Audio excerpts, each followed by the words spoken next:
Hi, and welcome back to the Rod Chappell Show, where we bring real-life legal issues to people in a way that you can use them. Thanks for joining us, and today I'm very honored to have a special guest who is a regional director of the Better Business Bureau, Sean Spence. Sean, thanks for coming. Happy to be here, Rod. Thank you.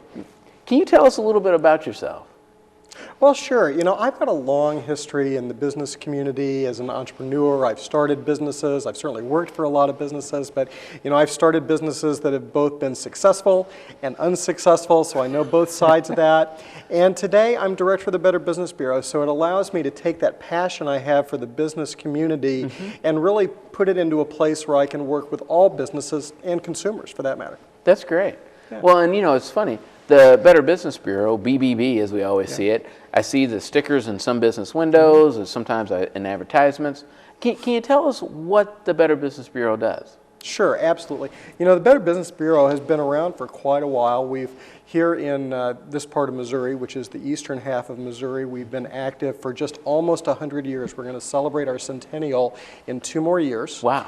They got started really nationally just about 5 or so years before that, so we are one of the oldest Better Business Bureaus in the country. Okay. And it really was started as a way for businesses to police themselves. So you think about what was going on around the turn of the century, and business was starting to boom, and the advertising industry was really getting started, and with advertising came false advertising.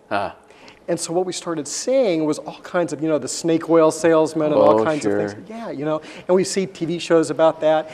And what started happening is the business community, the honest business people, as we know, most business people are just trying to make a living and take care of their families. Yeah. And the honest folks said, you know what, if we don't start dealing with these bad actors, the bad advertisers and kind of bad business people who are trying to con others, if we don't start dealing with this ourselves, the government is going to come in and tell us how we're going to deal with it. Which is kind of a cool thing. Right. So the Better Business Bureau really grew out of that, out of a way for business to set its own high standards of ethics and trust and to put those standards into action. Wow. And so it's a nonprofit? It is. It's a nonprofit organization. Gotcha, gotcha. And so if the businesses that we see and they've got the Better Business Bureau sticker in the window, is that, what is it? What does that mean? Really, what that means is that they have become an accredited business, which means that they've gone through a selection process. Not any business who writes a check or wants to can be accredited. There's a fairly rigorous process, but you know, most businesses are able to pass through that process and do well, because again, most businesses are just trying to make an honest living. Right. But they've gone through the process of becoming accredited, and now they are an accredited member, which we really don't say members so much because it's not really a membership. It's an accredited thing where they've gone through an application process and been accepted. Okay. And then they're really sharing their involvement, which helps build their brand, and also tells people trust, integrity, quality is really important to us, which is really important to consumers. Oh, absolutely. Absolutely, because when you're looking for a product or a service, you want to make sure that they're going to stand behind either one of those, right? That's right. That's absolutely right. And that, you know, you really hit the nail on the head, Rod. That is exactly what Better Business Bureau is all about business saying trust, ethics, standing by what we do. These things are important to us, and they should be important to you. That's right. That's right. Boy. Now, and sometimes when people have an issue, they may call the Better Business Bureau? Absolutely. Well, you look back at the history, Rod, and really when we started, one of the first things they started doing was just kind of keeping an eye on businesses that might be advertising inappropriately or might be making claims that weren't true. And so we kind of started keeping lists. And this is, again, around 1912, 1915. We started keeping these lists, and then people started finding out that we were keeping these lists, and they started calling in and saying, do you have anything on this, you know, this yard landscaper that I'm thinking about using? Right. And they started, we didn't advertise that we did that. They started calling us. And so on the one hand, we've got people just calling us out of the blue because they know that we're keeping these lists. And then we started having people call in and say, by the way, I need a landscaper. Do you have people who you have good reports on? Right. Right. So all that grew very naturally till we get to today, and we've got a very elaborate directory, a very elaborate database. So if you want to use pretty much a service of any kind, you can find someone who has made that commitment to trust and integrity and quality. That is the Better Business Bureau way. Nice. Yeah. Nice. And so conversely, are there lists of people who are not so nice? There absolutely are. Well, you know what we do. Here's what we do. We give an A plus to an F rating to our businesses. Right. To be accredited, you have to be a B or higher. So you have to have an actual, true, provable commitment to honesty, integrity, those things, which again, most businesses, it's very easy because that's what they're doing. Right. But then it goes all the way down to F, and you can look in there and you can see who's got an F, who's got a D, who's got a C, you know? And so yeah, it's a very important service. That really is kind of the core of our services. Okay. And so, like, for example, if I was looking for if I was going to get a new roof on my house, could I look in that directory or that listing and maybe search roofing? Absolutely. So you can go in there and you can just go wherever you are. I mean, here you can go to midmobbb.org, but you can also go anywhere in the country. You can go to bbb.org and you can put in your industry. You can put in that you're looking for. You can put in the name of a business and the city that you're looking for, and you can get who are all the roofers. Who are all the car salesmen? Who are all the whatever it is? Just about anything you want to find, you can find, and then you'll see a list. Okay, these people are A's, B's, C's, D's. Oh, stay away from the C's, D's, and F's. Right, right. And are those customer reviews that get them down to the C, D, F area?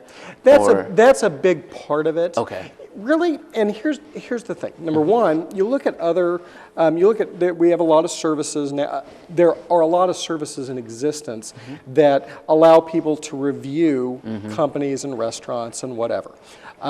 One of the differences between what we do and what those services do is that they don't verify that the customer or that the person is actually a customer of the business. That's been a huge complaint, like of Yelp, right? That's right, exactly. Yeah, there are anti-Yelp organizations starting to form. That's kind of wild. Anti-Yelpers, they call them. Kind of cracks me up. But you know what we do is, if you want to make a review, either positive or negative, we require some sort of verification. Usually, it's a receipt, an invoice, something like that. Right. We require some sort of proof that you actually did do business with them. Wow. And then if you give a review that's negative or file a complaint, then we allow the business to respond to that. Because you know, our whole thing is, here's the thing, Rod. There's always going to be unhappy customers here and there. There are going to be some customers that you're never going to make happy no matter what. That's right. And we know that as business people, we know that. What we want to see is that the businesses are addressing those concerns and addressing those complaints in a way that is fair and open and honest, just like any of us would want to be treated. Right. So you may have a bad review, but if you've made an honest effort to deal with that, you could have 10 bad reviews, and if you have dealt with those in a fair and honest way and can show that you're dealing with things in a fair and honest way, you can still have your A+ rating. Oh, that's great. Yeah. That's great. Sure. And should. Right. You know. Right. Well, that's great. And so there's a review component, and what about making a complaint? How does that work from the customer side? It's really pretty easy. You go and anymore it's mostly online. Most of our complaints are made online. You go on there. You can provide whatever documentation you have. You can give us lengthy descriptions and provide all of that information online. You can also do it by mail. You can also do it over the phone. We work really hard to be very, very user friendly, because really when it gets down to it, again, that's our job. I like to think of us as providing a bridge between businesses and consumers. Right. And you want a bridge to be really easy to walk over. Oh, sure. So we provide lots of ways for consumers to provide their complaints, to provide their feedback, to share information with the business. Here's something that a lot of people don't know. What's that? It's not just about making a complaint and having conversation, that's part of it, but then there's another level. We also provide mediation services. Is that right? We do. Okay. Yes. Okay. And it's free. So we provide mediation services, and we even provide legally binding arbitration services. Oh, okay. So really, you think about it, and again, you look back 100 years ago, 50 years ago, and business said, okay, there certainly are going to be legitimate things that need to go to court. Right. But what kind of mechanism can we have that will provide people a recourse instead of making us go to court and pay lots and lots of money? That's right. And again, that's what the Better Business Bureau really sprang from and created these ways for people to deal with things and not have the expense of going to court. Right. So we literally deal with hundreds of thousands of mediations and legally arbitrations a year. That's incredible. And both those are no-cost services? No-cost services. Wow. Okay. Okay. Which really, and people ask us this sometimes, why do you, because we charge a fee to be an accredited business. It's not a bunch, it's a small amount of money that you can pay per month. Okay. But that money allows us to provide those services for free. All of the things that we do, the directory, the arbitration, the mediation, and lots of other things that we provide, really almost all of that money comes from those fees. Again, because business decided a very long time ago, we want to do this ourselves. We don't want to have government come in and tell us what to do. Right. Right. That's fantastic. Yeah, you want to hear a little fun story? I do. You got one? You got one? Well, and this is for those of us in Missouri. Okay. Harry Truman, one of the things that he did, I mean, we know about the War Board and some of the things that got him started in the U.S. Senate. One of the things that he looked at when he was in the U.S. Senate was the advertising business was starting to be more and more. It was starting to be, there were certain perceived problems with it. And so he actually started to launch an investigation and looking into whether the federal government should step in and start really regulating both advertising and business in general. Wow. And he came back and he said, you know what?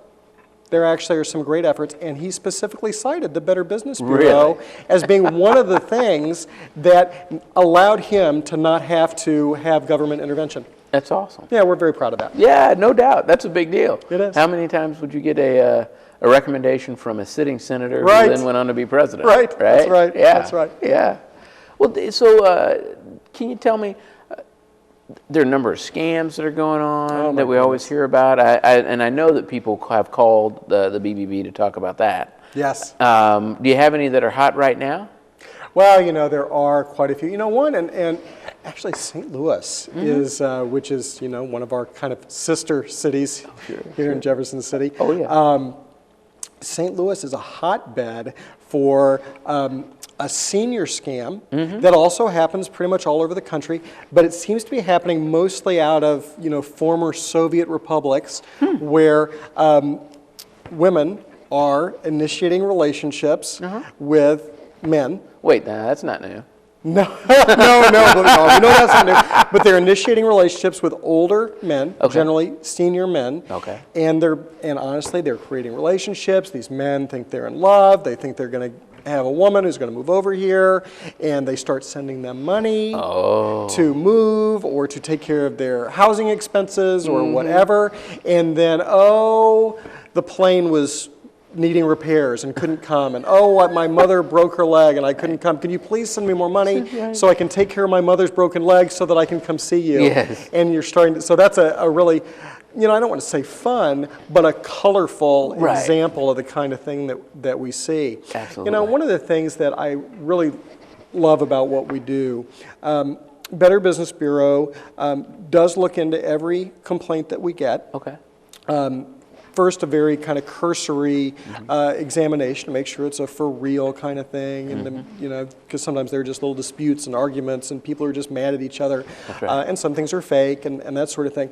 But we have a whole investigation process. Sometimes we uncover things that rise to a pretty high level. Yeah. For example, and I always forget the name, and I apologize for that, but not too long ago, and many people will remember, there was a auto warranty company out of St. Louis. They were doing hundreds of millions of dollars worth of business. It was on 60 Minutes and all these things, all these news. Right. And it was just all a big scam that was getting them hundreds of millions of dollars.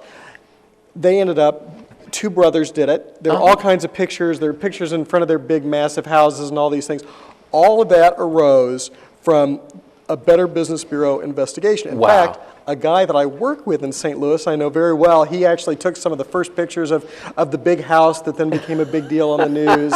And so that is just a great example of, we took something that started as one complaint and then a bunch of complaints and then became a big deal. And then those people are no longer in business. Legal action was taken and justice was served. Well, and that's awesome.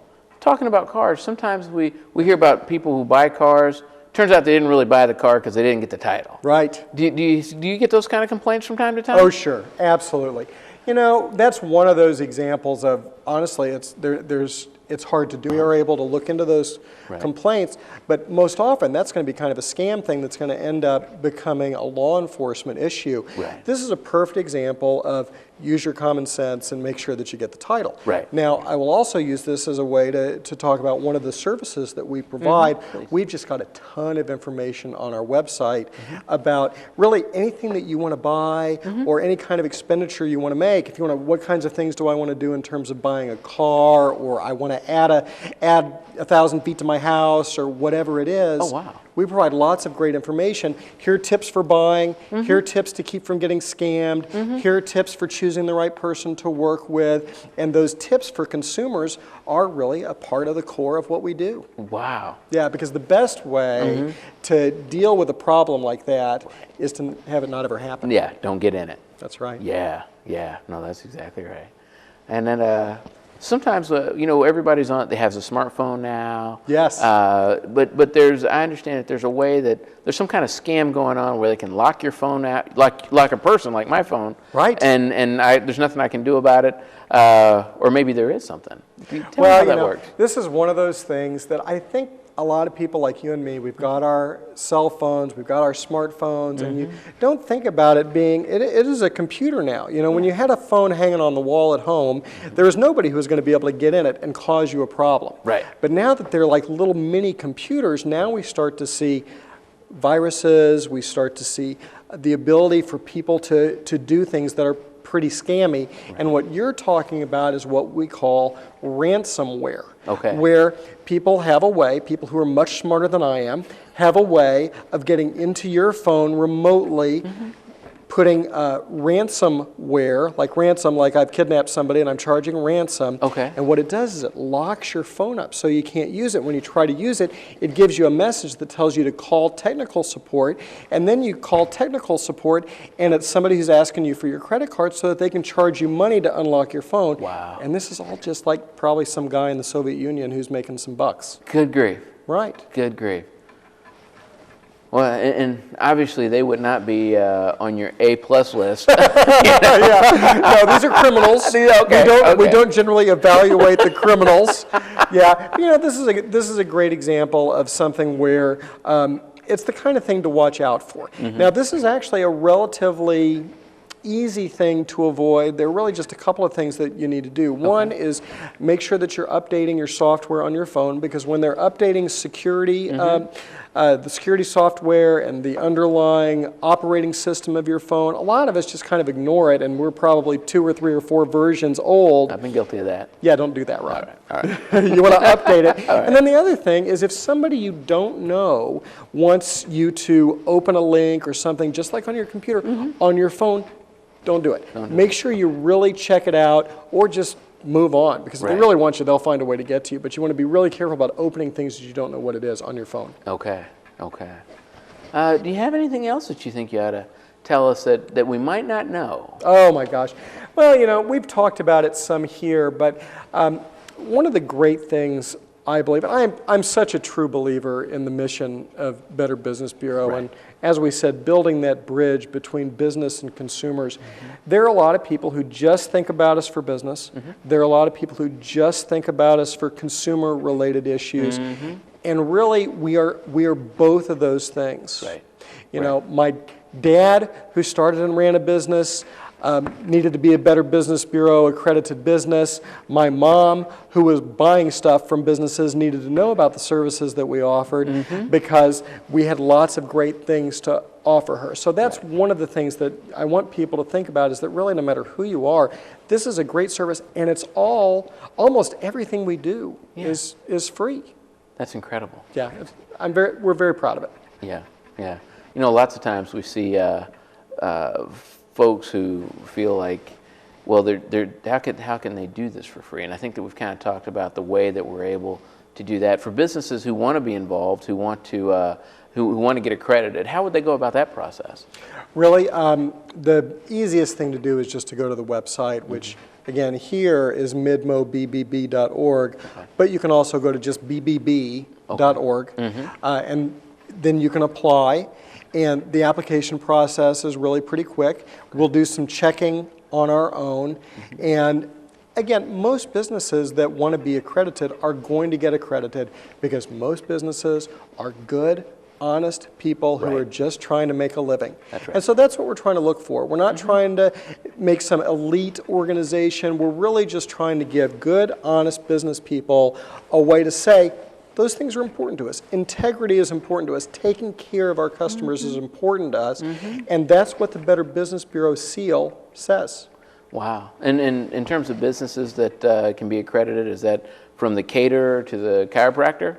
Pretty much. There are really very few businesses that would not qualify. There are some, there's some businesses, for example, in some of the less savory, shall we say, industries that we might not. But for the most part, again, they're just businesses where people are trying to make a living. So 99% of the businesses out there really should be accredited. Wow. Wow. Well, that's excellent. Are you seeing any groups of the populations, like whether it's the seniors or people in a particular area that are falling prey to, that small percentage of businesses that just don't take care of business in the right way? Yeah, honestly, and I don't have specific numbers, but I know that what we see is we see an awful lot happening with seniors. Okay. Now, there are specific there are specific types of scams and specific types of just bad actors in the business world who might target specific groups. So we see all kinds of things that are specifically targeting veterans. Okay. We see things that are specifically targeting senior citizens. We see mothers and fathers with children, because what they're doing is they're looking for interest groups that have a specific thing that they're interested in, and then they have a story to tell. They can create a story around that thing. And veterans know that there are programs that are specifically for them. Right. So that makes it one step easier to create and portray a fake program to them.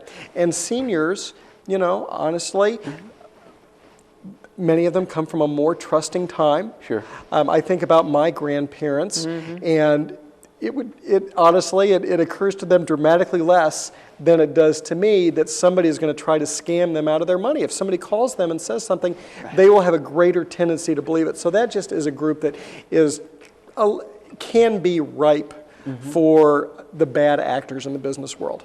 And I remember a few years ago, there was a big, it seemed like an upsurge, or at least it got a lot more attention, for people who do home repairs for seniors.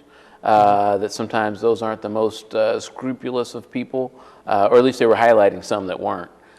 Do you think you get a number of complaints about that as well? Well, we do. Okay. Again, I want to stress that most of the people who are working on houses, contractors, landscapers, plumbers, all this, most of them are good, honest people trying to make a living. That's right. But it's an easy thing to try to come in and say, I offer a deal. I'm offering a deal, and you should spend your money with me, and it's going to be cheaper than the people that you're used to, and that can be so appealing, and they could go door to door and maybe hit 100 people a day, and out of that 100 people, a couple of them are going to say yes, and then they might just go away. I mean, that kind of thing happens all the time. Gotcha. And now, if you get a bad complaint for something like that, do would you ever refer that over for criminal investigation? Absolutely. Oh, okay. We work very closely with, nationally, we work very closely with the Federal Trade Commission for really big stuff. Okay. We work, well, and not just nationally. I mean, all of our offices have that relationship and an ability to do that, but just most of the time they're a national kind of thing. Right. And we work very closely with the Attorney General here in Missouri. We work very closely with law enforcement. In St. Louis, for example, which is where our main office is, okay. They have regular meetings with law enforcement to talk about what kinds of issues we should be paying attention to, what kinds of places should they be putting their resources. That's fantastic. Yeah. That is fantastic. Well, Sean, I really appreciate you taking the time to come and join us today on the Rod Chappell Show. Oh, thank you, Rod. This has been a fantastic conversation. You'll have to come back as things escalate or expand in different ways. I would love to. We've always got colorful things to talk about. Yeah, and I know there are a couple of stories. One of them I was saving for perhaps our next segment. Anytime. All right. I'm looking forward to it. Well, thanks for joining us on the Rod Chappell Show, where we bring real-life issues to a head with information and people that can solve them. Today we learned about the Better Business Bureau, the programs that they have for accrediting businesses who want to do the right thing, and how a business who's engaged in a conflict with a consumer might be able to resolve that for no cost to the consumer or the business. If you need help, call somebody that can do something about it. Thanks for joining us.